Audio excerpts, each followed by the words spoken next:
Friends, welcome to my channel విజేత tutorial. ఈ వీడియోలో జనరల్ స్టడీస్కి సంబంధించిన మరిన్ని ఇంపార్టెంట్ క్వశ్చన్స్ అండ్ ఆన్సర్స్ చూద్దాం. ఫస్ట్ క్వశ్చన్, భారతదేశానికి ఏ రంగం నుంచి ఎక్కువ ఆదాయం వస్తుంది? భారతదేశానికి ఏ రంగం నుంచి ఎక్కువ ఆదాయం వస్తుంది? ఆన్సర్ సేవా రంగం. భారతదేశానికి సేవా రంగం నుంచి ఎక్కువ ఆదాయం వస్తుంది. సేవా రంగం అంటే ఎగ్జాంపుల్ హోటల్స్, బిజినెసెస్, ఇవన్నీ సేవా రంగం కిందికి వస్తాయి. భారతదేశంలో 3 రంగాలు ఉన్నాయి. ఒకటి ప్రాథమిక రంగం, ద్వితీయ రంగం, తృతీయ రంగం ఉన్నాయి. ఫస్ట్ ప్రాథమిక రంగం వచ్చేసి వ్యవసాయము, సెకండ్ ద్వితీయ రంగం వచ్చేసి పరిశ్రమలు, థర్డ్ వచ్చేసి సేవారంగం. సేవారంగం తృతీయ రంగానికి చెందినది.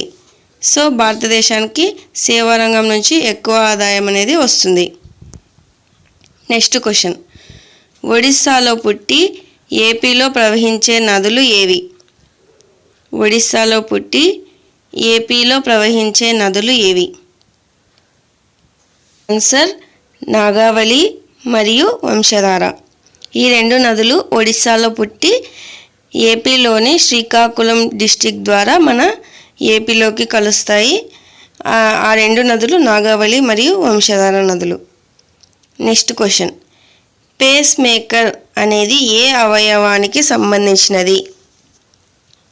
పేస్ మేకర్ అనేది ఏ అవయవానికి సంబంధించినది? ఆన్సర్ గుండెకు సంబంధించినది. నెక్స్ట్ క్వశ్చన్, స్కర్వీ వ్యాధి ఏ విటమిన్ లోపం వల్ల వస్తుంది? స్కర్వీ వ్యాధి ఏ విటమిన్ లోపం వల్ల వస్తుంది? ఆన్సర్ సి విటమిన్ లోపం వల్ల స్కర్వీ వ్యాధి అనేది వస్తుంది. నెక్స్ట్ క్వశ్చన్, ఏ రక్త వర్గానికి చెందిన వారిని విశ్వదాతలు అంటారు? ఏ రక్త వర్గానికి చెందిన వారిని విశ్వదాతలు అంటారు? ఆన్సర్ ఓ గ్రూప్ వాళ్ళను విశ్వదాతలు అంటారు. ఓ గ్రూప్ వాళ్ళు ఏ గ్రూప్ వాళ్ళకైనా రక్తాన్ని దానం చేయొచ్చు. అందుకే ఆ ఓ గ్రూప్ని విశ్వదాతలు అని పేరు పెట్టారు. చూసారు కదా ఫ్రెండ్స్, ఇలాంటి మరిన్ని ఇంట్రెస్టింగ్ వీడియోస్ కోసం మా ఛానల్ లైక్ చేయండి, సబ్స్క్రైబ్ చేయండి, అలాగే మీ ఫ్రెండ్స్కి షేర్ చేయండి. Thank you.